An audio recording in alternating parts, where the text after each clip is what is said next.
It's been rather quiet in the last few weeks. What are you hearing? What's the latest on the battlefield? It is. After Ukraine's massive successes in pushing Russia out of the northeastern part of Ukraine, recapturing its territory again, we're in a bit of an operational pause.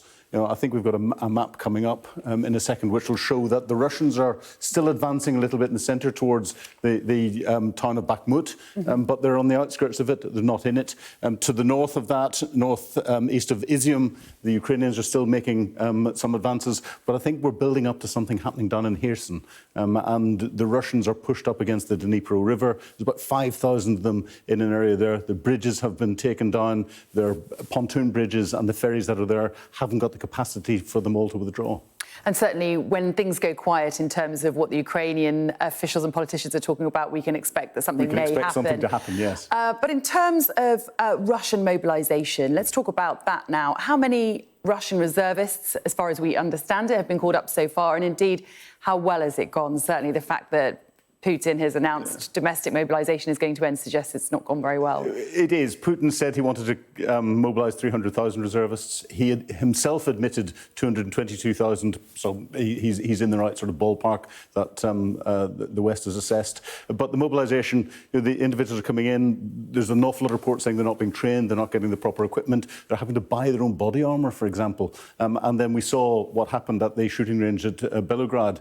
And everything. And there are reports of individuals or groups of reservists that have gone into the front line and have only lasted 3 or 4 days because they don't have the training. Certainly the quality of soldier that is being deployed there now really does raise huge concern, doesn't it? And in terms of the Russian strategy at the moment, is Vladimir Putin now looking for an escape route? What's happening? I think it's early days to say, but we're beginning to hear the rumblings of him doing just that. He's been talking about trying to come up with some form of settlement agreement. He's asking for talks and saying he'll look at peace talks and bits and pieces. He's focusing on his domestic audience. That's probably what the mobilisation statement was about. And remember, he wants to make sure that there isn't any more dissent in his domestic audience. It was the Russian mothers that put a lot of pressure on the Russian government to withdraw from Afghanistan because the bodies that are coming back, there's an awful lot more coming out of Ukraine than came out of Afghanistan, and Putin is beginning to feel the pressure at home.